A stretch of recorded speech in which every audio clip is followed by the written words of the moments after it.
আশাবাদ মানে শুধু স্বপ্ন দেখা না, ওকে, বাস্তবতার সাথে স্বপ্নকে মিলিয়ে নেওয়া। Control your time, don't let the time control you. So it's finding a good balance. আসসালামু আলাইকুম। আজকের ভিডিওতে আমি সফল মানুষের 10টি সিক্রেট, গোপন জিনিস আপনার কাছে পাস করে দিব।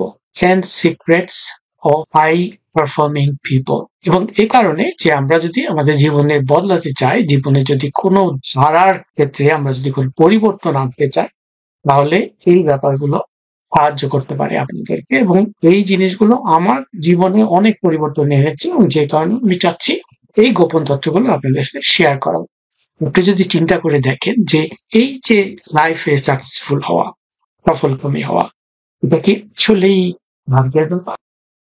এর পিছনে লুকিয়ে আছে কিছু অভ্যাস, এবং এগুলো কিন্তু ছোট ছোট কৌশল।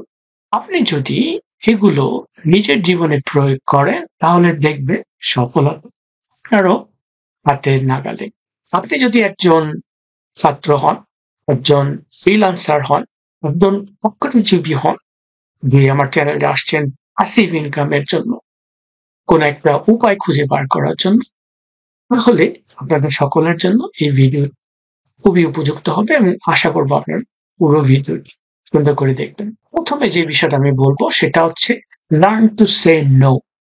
ওকে, না শব্দ, না শব্দের মধ্যে কিন্তু এক মহত্বতা লুকিয়ে আছে, এবং এই জিনিসটা কিন্তু আমাদের পজিটিভলি নিতে হবে। So saying no or learning to say no cannot be always a negative thing. যখন আপনার সামনে মনে করেন যে অনেক কাজ বা সুযোগ আসে, তখন সবকিছু গ্রহণ করাটা সবসময় সঠিক নাও হতে পারে। ওকে, সফল মানুষেরা জানেন কিভাবে না বলতে হয়, কারণ তারা জানেন কিভাবে সময় এবং শক্তি বিনিয়োগ করতে হয়। সবকিছুতে হ্যাঁ বললে আপনার নিজের লক্ষ্যগুলো হারিয়ে যাবে। তাই যা আপনাদের জন্য উপযুক্ত নয় সেখানে না বলুন, এবং এটাই হচ্ছে সফলতার প্রথম ধাপ। Learn to say no. একটা উদাহরণ দেওয়া যায় যে, কল্পনা করুন আপনি একজন ফ্রিল্যান্স ওয়েব ডেভেলপার। আপনি ক্লায়েন্টের কাজের অনুরোধ আপনার কাছে আসছে, কাজ পাচ্ছেন ঝড়ের বেগে, সবাই চায় আপনি তাদের ওয়েবসাইট 24 আওয়ার্স এর মধ্যে বানিয়ে দেন। প্রতিটি অনুরোধেই যদি আপনি অ্যাকসেপ্ট করবেন, হ্যাঁ বলেন, তাহলে আপনি আপনার কাজের মান নষ্ট করবেন। Your quality will fall down. Client হারাবেন। কোয়ালিটি খারাপ হলে ক্লায়েন্ট চলে যাবে, ব্যাড রিমার্ক দিবে, রেটিং খারাপ দিবে। ফলে ফ্রিল্যান্সারদেরকে ফর এক্সাম্পল না বলতে শিখতে হবে যখন কাজের অতিরিক্ত চাপ পড়ে, যখন কাজের সঠিক মূল্যায়ন তাদের চাবিকাঠি হিসাবে তাদের আয়ত্তে নিতে হলে তাদেরকে না বলতে শিখতে হবে। নাম্বার 2, ঘুম। ঘুম স্বপ্ন নয়, বাস্তব। এবং ছাত্র এবং চাকরিজীবী যেই হোক না কেন, আমার লাইফে আমি ঘুম নিয়ে খুব কম কম্প্রোমাইজ করি। আমরা জানি ঘুম খুব দরকার, কিন্তু সফল মানুষরা জানে যে ঘুমের গুরুত্বটা কত, ইম্পর্টেন্সটা কত। তো পর্যাপ্ত ঘুম শরীর এবং মনকে চাঙ্গা রাখে। ঘুম না হলে শরীরের শক্তি কমে আসে, আর সফলতার পথে বাধা তৈরি হতে পারে। প্রতিদিন 6 থেকে 7 ঘন্টা, even up to 8 hours sleeping is recommended. আপনি যদি একজন কম্পিউটার সায়েন্সের ছাত্র হন অথবা একজন সফটওয়্যার ইঞ্জিনিয়ার হন, সারাদিন কোডিং, স্ক্রিপ্টিং, অ্যাসাইনমেন্ট জমা দেওয়া, এটা সেটা যদি করতেই থাকেন আর পর্যাপ্ত ঘুম না হয়, আপনার মস্তিষ্ক কিভাবে সতেজ থাকবে? ঘুম হচ্ছে আপনার মস্তিষ্কের রিস্টার্ট বাটন। রাতে ঘুমিয়ে সকালে উঠুন, দেখবেন আপনার প্রোডাক্টিভিটি অনেক বেড়ে গিয়েছে। 3 নম্বরে শক্তির সদ্ব্যবহার, পড়াশোনা এবং স্কিল ডেভেলপের জন্য। সময় আর শক্তি, এই দুটো জিনিস কিন্তু সঠিকভাবে ব্যবহার করলে আপনার জীবনে অনেক বড় পরিবর্তন আসতে পারে। অনেক সময় আমরা ক্লাস শুরু করি কিন্তু মাঝপথে ক্লান্ত হয়ে পড়ি। সফল মানুষরা জানেন যে কাজের সময় শক্তি কিভাবে সঠিকভাবে কাজে লাগানো যায়। দিন শুরুতেই কঠিন কাজগুলো শেষ করতে হবে। আমরা জানি অনেক বড় বড় সিইও আছে, সকাল 5টায় তারা শুরু করেন, সকালবেলায় হার্ড ওয়ার্ক গুলো করে ফেলেন, because that's the time you have more energy. যত দিন যেতে থাকে আস্তে আস্তে আস্তে আস্তে এনার্জি কমতে থাকে, ফলে কম এনার্জি লাগে যে সমস্ত কাজগুলো পরের দিকে রাখবেন। আর আপনি যদি ক্লাউড কম্পিউটিং বা ডেটা সায়েন্স শিখতে চান, ফর এক্সাম্পল যেগুলো নিয়ে আমি এখানে শিখাই, তাহলে আপনাকে অনেক নতুন জিনিস শিখতে হবে। কিন্তু সারাদিন একই বিষয় পড়তে গেলে আপনার মনোযোগ কমে যাবে। শুরুতেই যখন মন সতেজ থাকে তখন কঠিন বিষয়গুলো পড়ুন, যেগুলো আমার লাইফে আমি সবসময় ফলো করেছি। অল্পায় হালকা বিষয়গুলো পড়ুন, এগুলো খুবই খুবই জরুরি যদি আপনি লাইফে ছোট ছোট ছোট ছোট চেঞ্জ দিয়ে একটা বড় চেঞ্জ পরিবর্তন আনতে চান। 4 নম্বরে শৃঙ্খলা। শৃঙ্খলা হচ্ছে সাফল্যের চাবিকাঠি। প্যাসিভ ইনকাম যারা করতে চান তাদের জন্য, প্যাসিভ ইনকাম যারা সন্ধান করছে তাদের জন্য অত্যন্ত গুরুত্বপূর্ণ। সফলতার পিছনে শৃঙ্খলতা একটি বড় বিষয়। শৃঙ্খলা মানে হচ্ছে নিয়মিত একই কাজ করে যাওয়া। Consistency is very important. অনেক সময় কাজ করতে ইচ্ছা হয় না, কিন্তু সফল মানুষরা জানেন ইচ্ছা না থাকলেও শৃঙ্খলাবদ্ধ রেখে continuously in a consistent manner আমাকে একটা জিনিস অ্যাচিভ করতে হবে, এই কাজটা আমার করতে হবে। আপনি যদি চাকরির পাশাপাশি ব্লগিং করেন, ইউটিউব চ্যানেল করেন, প্যাসিভ ইনকামের আশায়, কিন্তু কাজের ফাঁকে ফাঁকে সময় বের করে নিয়মিত কন্টেন্ট তৈরি করা সহজ নয়। সো কি করতে হবে, প্রতিদিন সময় ঠিক করে নিন তখন আপনি কন্টেন্ট তৈরি করবেন, দেখবেন আপনার প্যাসিভ ইনকামের রাস্তা, প্যাসিভ ইনকামে এই স্বপ্নটা সত্য হয়ে গিয়েছে। আমি অনেক ইউটিউবারকে জানি যারা প্যাসিভ ইনকাম, তাদের মেইন ইনকাম ইউটিউব না। 5 নম্বরে হচ্ছে অগ্রাধিকার। ওকে, কাকে আগে কাকে পরে, এগুলো খুবই জরুরি। Prioritization is very very important. আমাদের যখন আমরা প্রজেক্ট করি অনেক অনেক কিছু কাস্টমার একসাথে দিয়ে বলে, okay I want this, now you need to prioritize, you need to see what is urgency, what is the impact on business, বিজনেসের উপরে কি ধরনের প্রভাব আছে, আর্জেন্সিটার পিছনে কি আন্ডারলাইং কেস রয়েছে। সো কোন কাজটা আগে করব, কোন কাজটা পরে আমরা রাখতে পারি, এগুলো সফল মানুষরা সবসময় অগ্রাধিকারের জন্য এই কাজগুলো করে থাকেন। সব কাজেরই তারা গুরুত্ব দেন, কিন্তু গুরুত্ব দেওয়ার জন্য একটা প্রায়োরিটি লিস্ট তৈরি করে। অগ্রাধিকারের নির্ধারণ মানে প্রথমে বড় কাজগুলো, বড় যেগুলো ইম্পর্টেন্ট টপ প্রায়োরিটির দিকে লক্ষ্য দেন।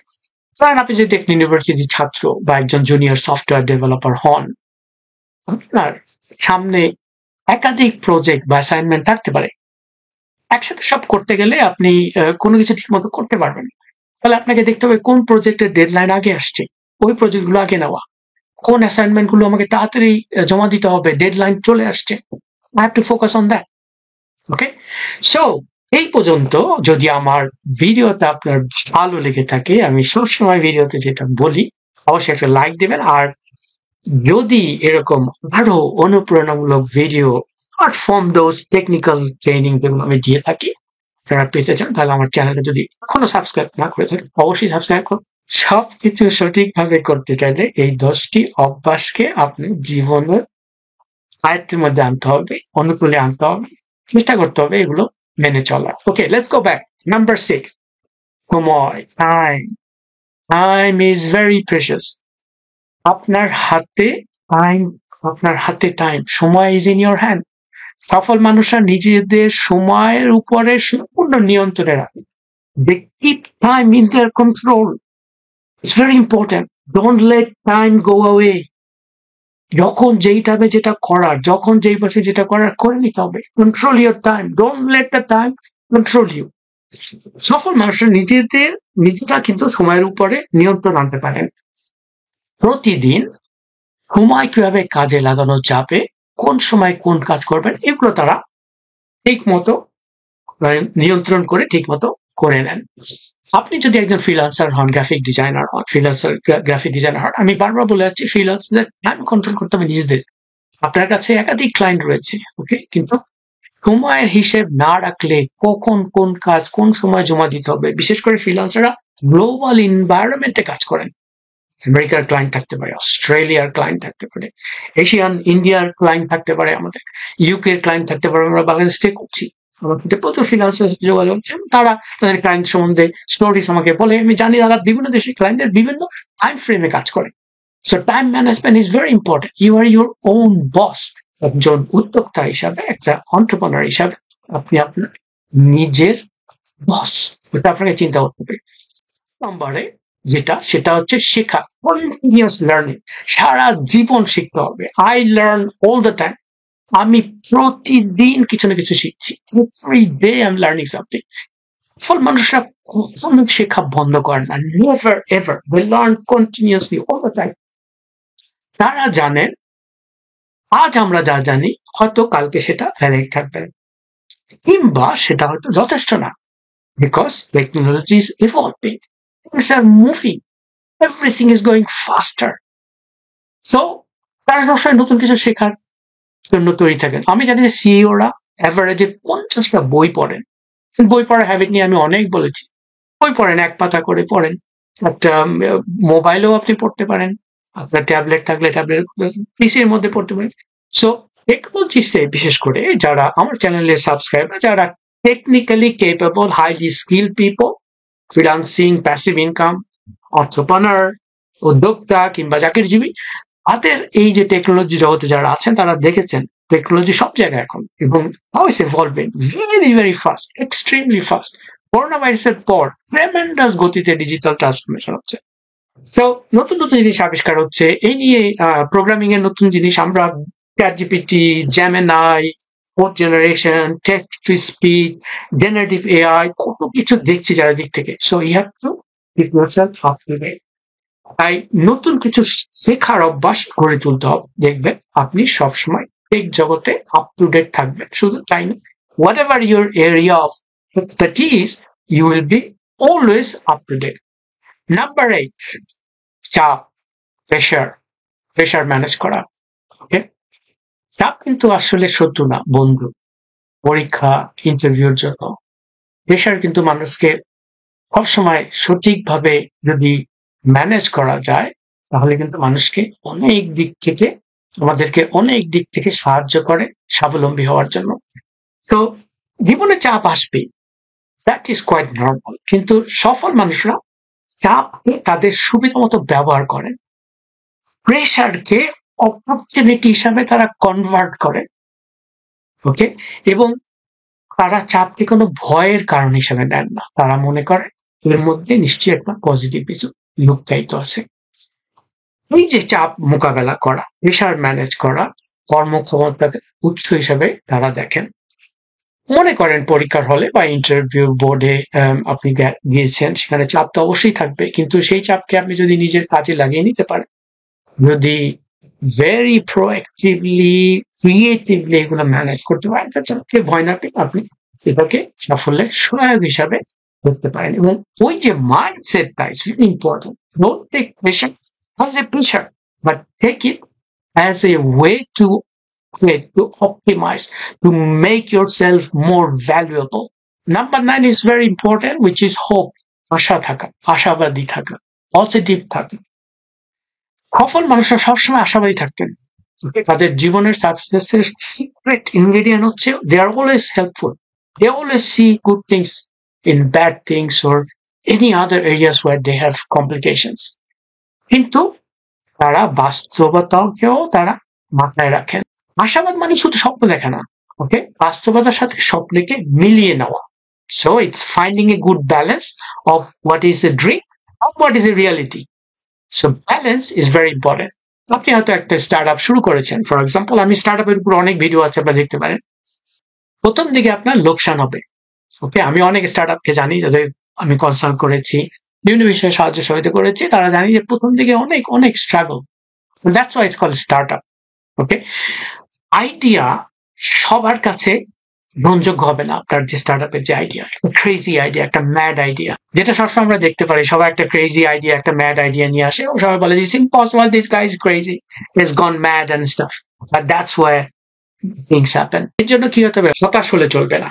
দেখবেন একদিন আপনার স্টার্ট আপ সাকসেসফুল হবে। আমি যেটা উদাহরণ হিসাবে বললাম। নাম্বার 10, ইমোশনাল, আবেগীয় বুদ্ধিমত্তা, যেটা ইমোশনাল ইন্টেলিজেন্স। আমি আগের একটা ভিডিওতে আমি ইমোশনাল ইন্টেলিজেন্স বলেছি। So it's becoming very important, বিশেষ করে যেভাবে এআই এর রেভুলেশন গুলো হচ্ছে। ওকে, আমরা প্রযুক্তির যে রেভুলেশনটা দেখতে পাচ্ছি এবং আর্টিফিশিয়াল ইন্টেলিজেন্স, কৃত্রিম বুদ্ধিমত্তা, এই ক্ষেত্রে মানুষের ইউনিকনেস যেগুলো থাকবে তার মধ্যে মানুষের ইমোশনাল ইন্টেলিজেন্স একটি বিরাট ভূমিকা পালন করবে। সফল মানুষদের একটি অত্যন্ত সাধারণ গুণ কিন্তু এটা, আবেগীয় বুদ্ধিমত্তা। সাকসেসফুল পিপলদের এটা একটা one of the one of the basic things for them. So তারা নিজেদের এবং অন্যদের আবেগ বুঝতে পারেন। নাও বেয়ার ইন মাইন্ড, নিজেদের এবং অন্যদের আবেগ বুঝতে পারেন, এবং আবেগীয় যে বুদ্ধিমত্তা, যে নিয়ন্ত্রণ করার ক্ষমতা এবং অন্যের আবেগকে বুঝে সেই অনুযায়ী কাজ করা, that's how you control your emotional intelligence. নিজের এবং অন্যের আবেগ বোঝার চেষ্টা করাতে হবে সবাইকে। দেখবেন আপনার ক্যারিয়ার দ্রুত উপরের দিকে উঠে যাচ্ছে। That's the secret of my life. আমার ক্যারিয়ার অ্যাসপিরেশন বলেন, আমি বিভিন্ন কোম্পানিতে যে কাজ চেঞ্জ করেছি ক্যারিয়ারের জন্য, আমার যে ল্যাডারে উপরে ওঠার জন্য, আমিও তো সেই সিস্টেম অ্যানালিস্ট থেকে শুরু করেছি, এখন আমি একটি company director. So all together I think that was very helpful for you guys, এবং অবশ্যই 10টি গুণ আপনার জীবনে আনলে সাফল্যের পথ সহজ হবে ইনশাল্লাহ। আর ভিডিওটা যদি উপকারী হয় তাহলে অবশ্যই লাইক দিন, আর আমার চ্যানেলটা সাবস্ক্রাইব না করে থাকলে অবশ্যই সাবস্ক্রাইব করবেন, এবং এই ধরনের অনুপ্রেরণামূলক ভিডিও যদি পেতে চান অবশ্যই আমাকে কমেন্টসে জানাবেন। আমি যথাসাধ্য চেষ্টা করি কমেন্টসে উত্তর দেওয়ার জন্য, এবং আমার আপনাদের যে কমেন্টস গুলো আছে এগুলো আমি সংগ্রহ করে আমার ব্লগেও আমি বিভিন্ন আর্টিকেল লিখি, যদি আপনারা enamulhaq.co.uk তে যান। আচ্ছা, আবার দেখা হবে ইনশাল্লাহ নেক্সট ভিডিওতে। আল্লাহ হাফেজ।